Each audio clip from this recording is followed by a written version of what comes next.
Before I begin, be sure to like the video and leave a comment on what you think of it. Also, be sure to subscribe to my channel and ring the bell to keep up with further audiobook readings. The Secret Door to Success by Florence Scovel Shinn. Chapter 1. The Secret Door to Success. So the people shouted when the priests blew with the trumpets, and it came to pass, when the people heard the sound of the trumpet, and the people shouted with a great shout, that the wall fell down flat, so that the people went up into the city, every man straight before him, and they took the city. Joshua 6:20. A successful man is always asked, "What is the secret of your success?" People never ask a man who was a failure, "What is the secret of your failure?" It is quite easy to see, and they are not interested. People all want to know how to open the secret door to success. For each man there is success, but it seems to be behind a door or wall. In the Bible reading, we have heard the wonderful story of the falling of the walls of Jericho. Of course, all biblical stories have a metaphysical interpretation. We will talk now about your wall of Jericho, the wall separating you from success. Nearly everyone has built a wall around his own Jericho. This city you are not able to enter contains great treasures, your divinely designed success, your heart's desire. What kind of wall have you built around your Jericho? Often, it is a wall of resentment. Resenting someone or resenting a situation shuts off your good.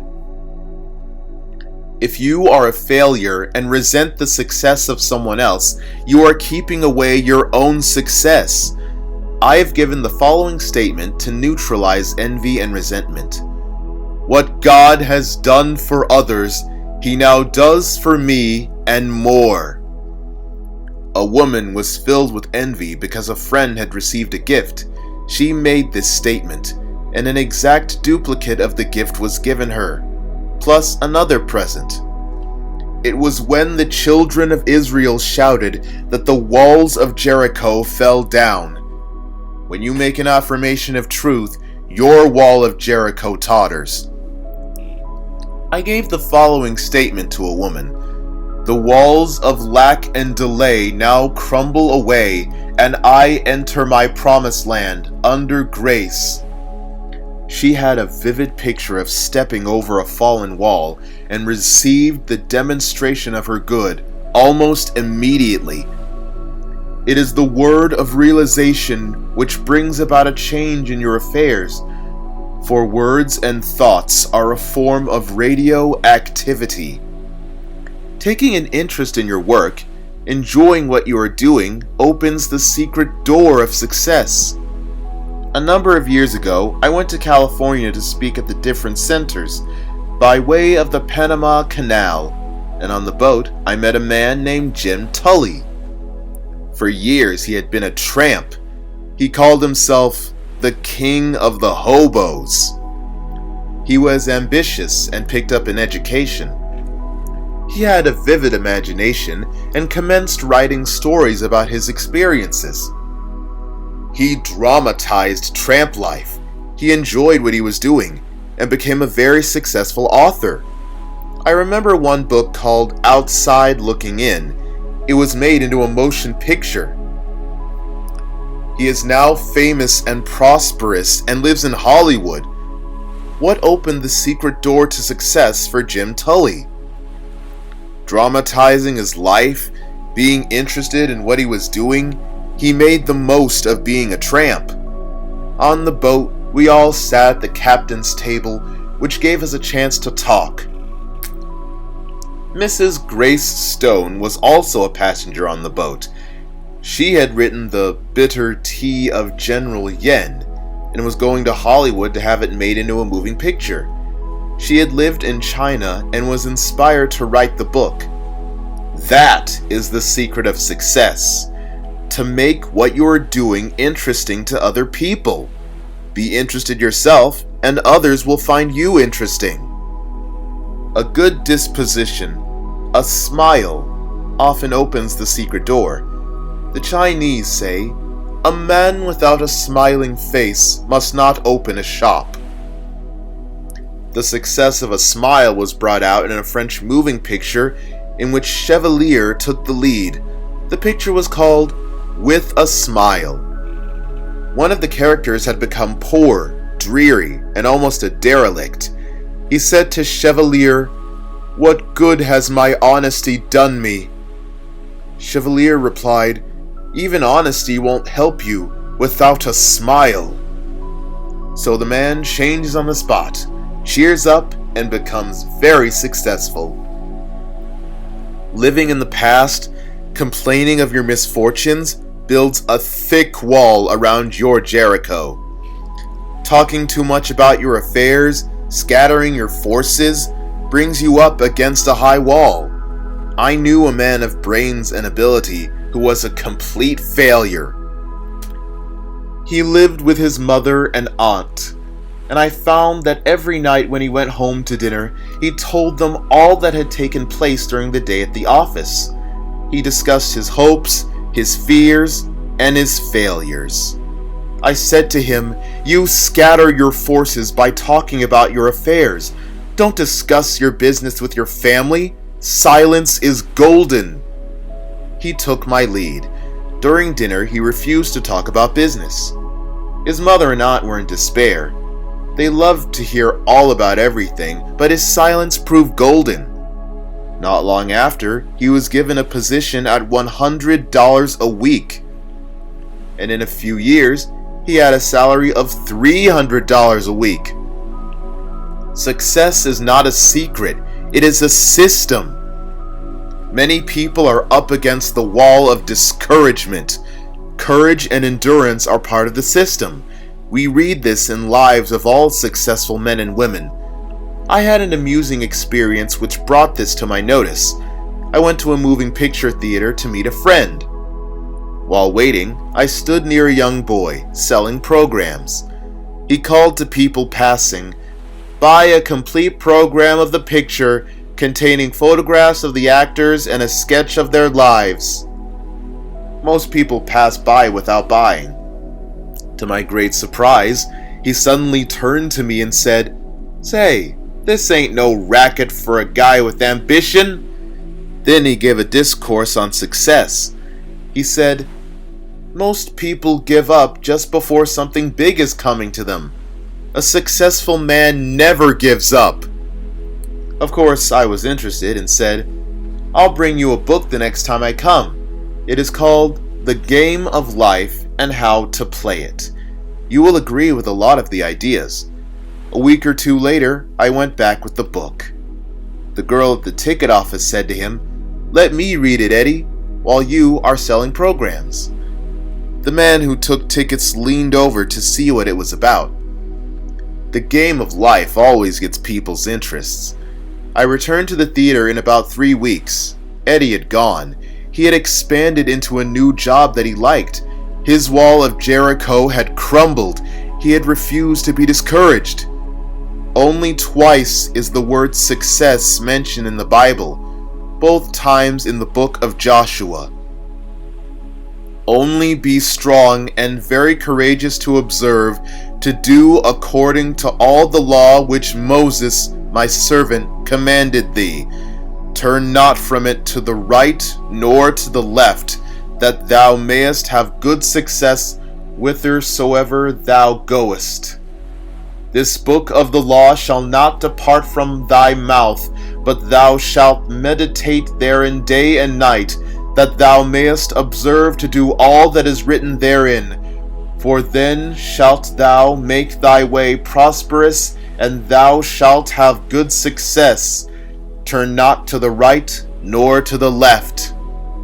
The road to success is a straight and narrow path. It is a road of loving absorption, of undivided attention. You attract the things you give a great deal of thought to. So if you give a great deal of thought to lack, you attract lack. If you give a great deal of thought to injustice, you attract more injustice. Joshua said, "And it shall come to pass, that when they make a long blast with the ram's horn, and when ye hear the sound of the trumpet, all the people shall shout with a great shout, and the wall of the city shall fall down flat, and the people shall ascend up, every man straight before him." The inner meaning of this story is the power of the word, your word which dissolves obstacles and removes barriers. When the people shouted, the walls fell down. We find in folklore and fairy tales, which come down from legends founded on truth, the same idea.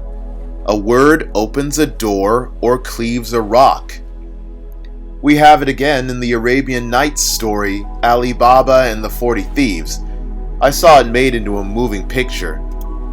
Alibaba had a secret hiding place, hidden somewhere behind rocks and mountains. The entrance may only be gained by speaking a secret word. It is, "Open Sesame."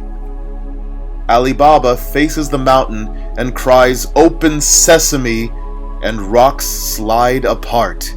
It is very inspiring, for it gives you the realization of how your own rocks and barriers will part at the right word. So let us take the statement, "The walls of lack and delay now crumble away, and I enter my promised land under grace." Chapter 2.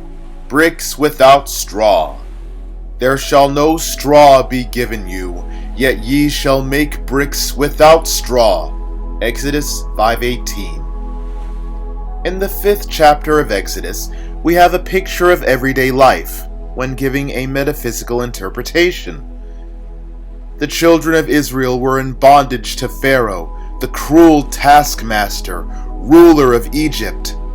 They were kept in slavery, making bricks, and were hated and despised.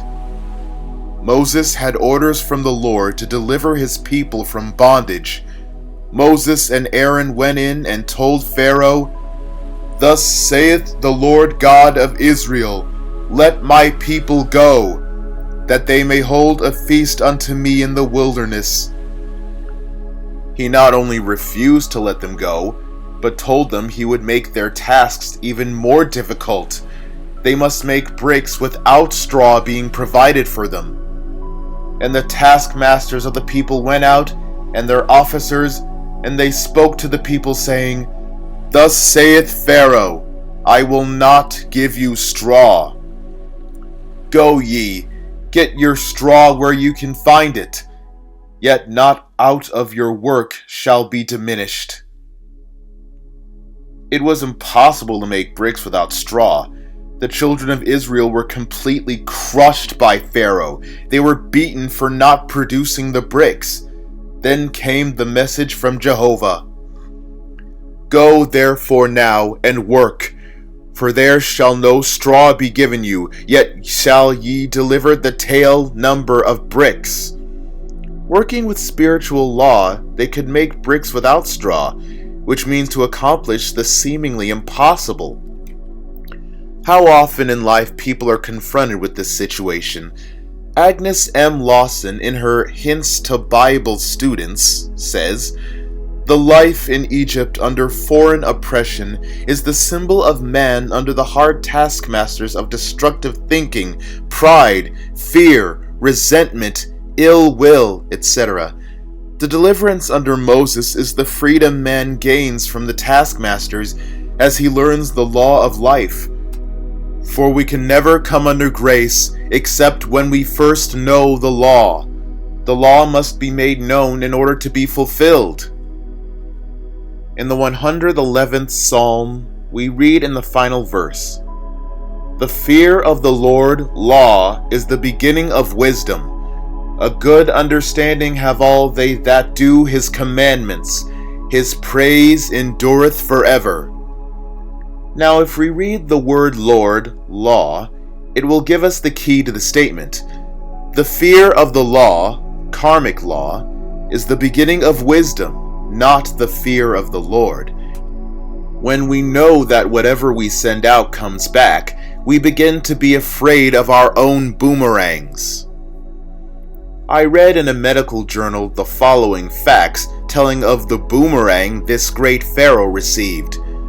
It would appear that flesh is indeed heir to a long and ancient line of ills, when, as was revealed by Lord Monaghan at a lecture at Leeds, that the pharaoh of the oppression suffered from hardening of the heart in a literal sense. Lord Monaghan showed some remarkable photographic slides of results of surgical operations 1,000 years before Christ, and among these was a slide of the actual anatomical remains of the pharaoh of the oppression. The large vessel springing from the heart was in such a well-preserved state as to enable sections of it to be made recently from the lantern slide. It was impossible to distinguish between the ancient and modern vessel. Both hearts had been attacked by atheroma, a condition in which calcium salts are deposited in the walls of the vessel, making it rigid and inelastic. Inadequate expanse to the stream of blood from the heart caused the vessel to give way. With this condition went the mental changes that occur with a rigid arterial system: a narrowness of outlook, restriction and dread of enterprise, a literal hardening of the heart. So Pharaoh's hardness of heart hardened his own heart. This is as true today as it was several thousand years ago. We are all coming out of the land of Egypt, out of the house of bondage. Your doubts and fears keep you in slavery. You face a situation which seems hopeless. What can you do?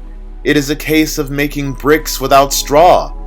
But remember the words of Jehovah, "Go therefore now and work, for there shall be no straw be given you, yet shall ye deliver the tale number of bricks.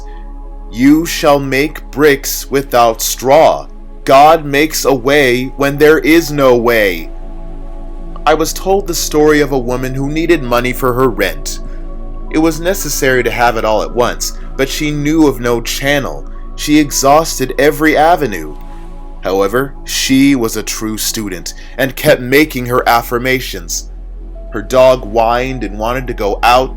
She put on his leash and walked down the street in the accustomed direction. However, the dog pulled at his leash and wanted to go in another direction. She followed, and in the middle of the block, opposite an open park, she looked down and picked up a roll of bills which exactly covered rent. She looked for ads, but never found the owner. There were no houses near where she found it. The reasoning mind, the intellect, takes the throne of Pharaoh in your consciousness. It says continually, "It can't be done. What's the use?" We must drown out these dreary suggestions with a vital affirmation. For example, take this statement: "The unexpected happens. My seemingly impossible good now comes to pass." This stops all argument from the army of the aliens, the reasoning mind. The unexpected happens. That is an idea it cannot cope with. "Thou hast made me wiser than mine enemies." Your enemy thoughts, your doubts, fears, and apprehensions. Think of the joy of really being free forever from the Pharaoh of the oppression, to have the idea of security, health, happiness, and abundance established in the subconscious. It would mean a life free from all limitation. It would be the kingdom which Jesus Christ spoke of, where all things are automatically added unto us. I say automatically added unto us because all life is vibration, and when we vibrate to success, happiness, and abundance, the things which symbolize these states of consciousness will attach themselves to us. feel rich and successful, and suddenly you receive a large check or a beautiful gift. I tell the story showing the working of this law. I went to a party where people played games, and whoever won received a gift. The prize was a beautiful fan. Among those present was a very rich woman who had everything. Her name was Clara. The poor and resentful ones got together and whispered, "We hope Clara doesn't get the fan." Of course, Clara won the fan. She was carefree and vibrating to abundance. Envy and resentment short-circuit your good and keep away your fans. If you should happen to be resentful and envious, take this statement: "What God has done for others, He now does for me and more." Then all the fans and things will come your way. No man gives to himself but himself, and no man takes away from himself but himself. The game of life is a game of solitaire. As you change, all conditions will change. Now, to go back to Pharaoh the oppressor, no one loves an oppressor. I remember a friend I had many years ago. Her name was Letty. Her father had plenty of money and supplied her mother and herself with food and clothes, but no luxuries. We went to art school together, and all the students would buy reproductions of The Winged Victory, Whistler's Mother, or something to bring art into their homes. My friend's father called all these things plunder. He would say, "Don't bring home any plunder." So she lived a colorless life without a Winged Victory on her bureau or Whistler's Mother on the wall. He would say often to my friend and her mother, "When I die, you'll both be well off." One day someone said to Letty, "When are you going abroad?" All art students went abroad. She replied cheerfully, "Not till Papa dies." So people always look forward to being free from lack and oppression. Let us now free ourselves from the tyrants of negative thinking. We have been slaves to doubts, fears, and apprehension, and let us be delivered as Moses delivered the children of Israel and come out of the land of Egypt, out of the house of bondage. Find the thought which is your great oppressor. Find the kingpin. In the logging camps in the spring, the logs are sent down the rivers in great numbers. Sometimes the logs become crossed and cause a jam. The men look for the log causing the jam, they call it the kingpin, straighten it, and the logs rush down the river again. Maybe your kingpin is resentment. Resentment holds back your good. The more you resent, the more you will have to resent. You grow a resentment track in your brain, and your expression will be one of habitual resentment. You will be avoided and miss the golden opportunities which await you each day. I remember a few years ago, the streets were filled with men selling apples. They got up early to get the good corners. I passed one several times on Park Avenue. He had the most disagreeable expression I have ever seen. As people passed, he said, "Apples, apples," but no one stopped to buy.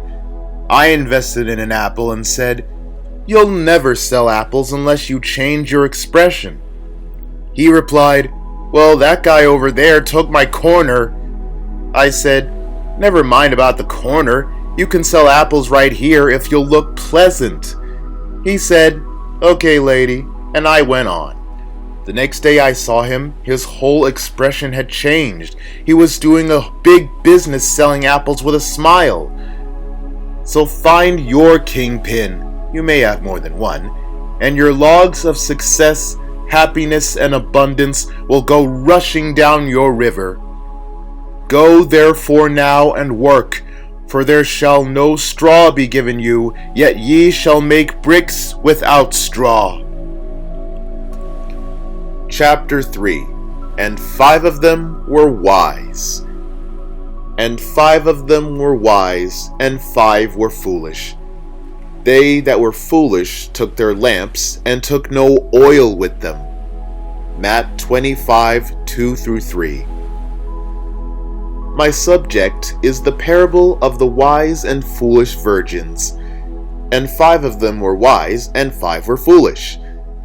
They that were foolish took their lamps and took no oil with them, but the wise took oil in their vessels with their lamps. The parable teaches that true prayer means preparation. Jesus Christ said, "And all things, whatsoever ye shall ask in prayer, believing, ye shall receive." Matthew 21:22. Therefore I say unto you, what things soever ye desire, when ye pray, believe that ye receive them, and ye shall have them. Mark 11:24. In this parable, he shows that only those who have prepared for their good, thereby showing active faith, will bring the manifestation to pass. We might paraphrase the scriptures and say, "When ye pray, believe ye have it. When ye pray, act as if you have already received." Armchair faith or rocking chair faith will never move mountains. In the armchair, in the silence or meditation, you are filled with the wonder of this truth and feel that your faith will never waver. You know that the Lord is your shepherd, you shall never want. You feel that your God of plenty will wipe out all burdens of debt or limitations.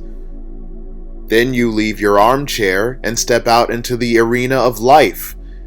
It is only what you do in the arena that counts. I will now give you an illustration showing how the law works. For faith without action is dead. A man, one of my students, had a great desire to go abroad. He took the statement, "I give thanks for my divinely designed trip, divinely financed, under grace, in a perfect way." He had very little money, but knowing the law of preparation, he bought a trunk. It was a very gay and happy trunk, with a big red band around its waist. Whenever he looked at it, it gave him a realization of a trip. One day, he seemed to feel his room moving. He felt the motion of a ship. He went to the window to breathe the fresh air, and it smelt like the aroma of the docks. With his inner ear, he heard the shriek of a seagull and the creaking of the gangplank. The trunk had commenced to work. It had put him in the vibration of his trip.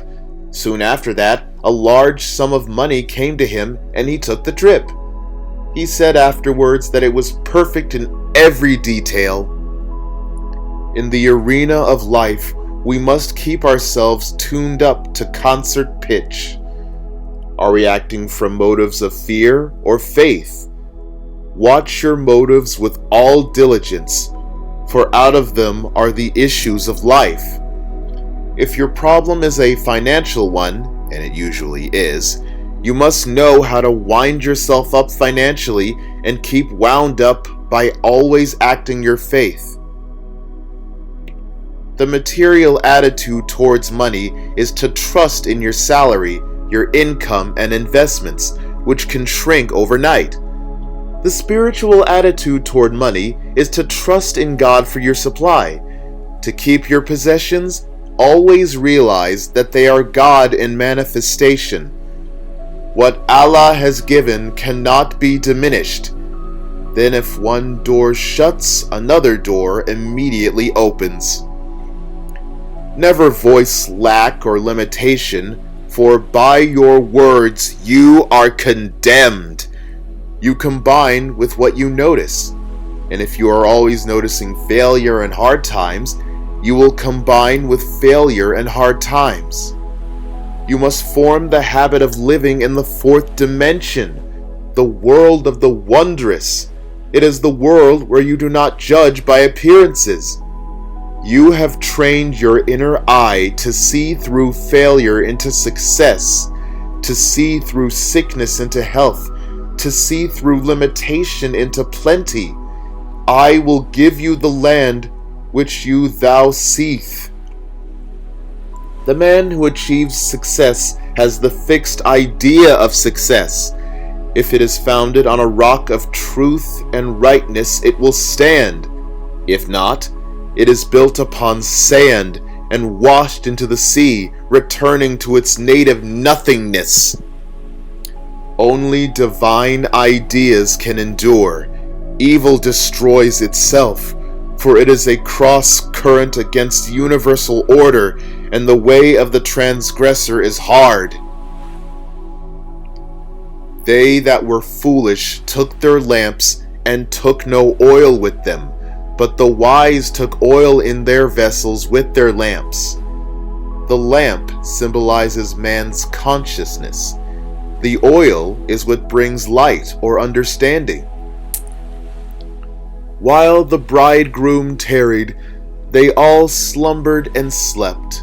And at midnight there was a cry made, Behold, the bridegroom cometh, go ye out to meet him. Then all those virgins arose and trimmed their lamps.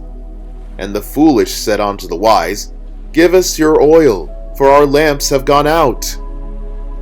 The foolish virgins were without wisdom or understanding, which is oil for the consciousness. And when they were confronted with a serious situation, they had no way of handling it. And when they said to the wise, Give us of your oil, the wise answered, saying, Not so, lest there be not enough for us and you. But go ye rather to them that sell, and buy for yourselves. That means that the foolish virgins could not receive more than was in their consciousness, or what they were vibrating to. The man received the trip because it was in his consciousness. As a reality, he believed that he had already received. As he prepared for the trip, he was taking oil for his lamps. With realization comes manifestation. The law of preparation works both ways. If you prepare for what you fear or don't want, you begin to attract it. David said, The thing I feared has come upon me. We hear people say, I must put away money in case of illness. They are deliberately preparing to be ill. Or, I'm saving for a rainy day. The rainy day is sure to come at a most inconvenient time. The divine idea for every man is plenty. Your barns should be full, and your cup should flow over, but we must learn to ask aright. For example, take this statement. I call on the law of accumulation. My supply comes from God, and now pours in and piles up under grace. This statement does not give any picture of stint or saving or sickness. It gives a fourth-dimensional feeling of abundance, leaving the channels to infinite intelligence. Every day you must make a choice. Will you be wise or foolish? Will you prepare for your good? Will you take the giant swing into faith, or serve doubt and fear and bring no oil for your lamps? And while they went to buy, the bridegroom came. And they that were ready went in with him to the marriage, and the door was shut. Afterward came also the other virgins, saying, Lord, Lord, open to us. But he answered and said, Verily I say unto you, I know you not. You may feel that the foolish virgins paid very dearly for neglecting to bring oil for their lamps, but we are dealing with the law of karma, or the law of comeback. It has been called the Judgment Day, which people usually associate with the end of the world. Your Judgment Day comes, they say, in sevens. 7 hours, 7 days, 7 weeks, 7 months, or 7 years. It might even come in 7 minutes. Then you pay some karmic debt, the price for having violated spiritual law. You failed to trust God. You took no oil for your lamps. Every day, examine your consciousness and see just what you are preparing for. You are fearful of lack and hang on to every cent, thereby attracting more lack. Use what you have with wisdom, and it opens the way for more to come to you.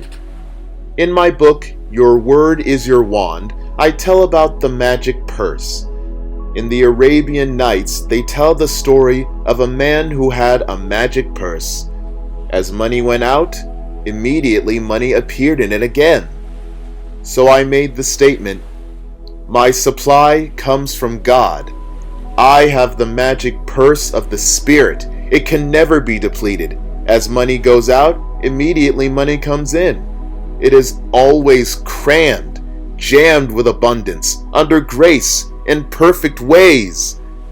This brings a vivid picture to mind. You are drawing on the bank of the imagination. A woman who did not have much money was afraid to pay any bills and see her bank account dwindle. It came to her with great conviction. I have the magic purse of the Spirit. It can never be depleted. As money goes out, immediately money comes in. She fearlessly paid her bills, and several large checks came to her that she did not expect. Watch and pray, lest ye enter into the temptation of preparing for something destructive instead of something constructive. I knew a woman who told me she always kept a long crepe veil handy in case of funerals. I said to her, you are a menace to your relatives and are preparing to hurry them all off so that you can wear the veil. She destroyed it. Another woman who had no money decided to send her 2 daughters to college. Her husband scorned the idea and said, who will pay their tuition? I have no money for it. She replied, I know some unforeseen good will come to us. She kept on preparing her daughters for college. Her husband laughed heartily and told all their friends that his wife was sending the girls to college on some unforeseen good. A rich relative suddenly sent her a large sum of money. Some unforeseen good did arrive, for she had shown active faith. I asked what she had said to her husband when the check arrived. She replied, oh, I never antagonized George by telling him I am in the right. So prepare for your unforeseen good. Let every thought and every act express your unwavering faith.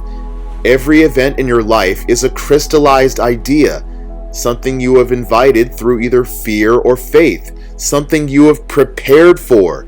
So let us be wise and bring oil for our lamps, and when we least expect it, we shall reap the fruits of our faith. My lamps are now filled with the oil of faith and fulfillment.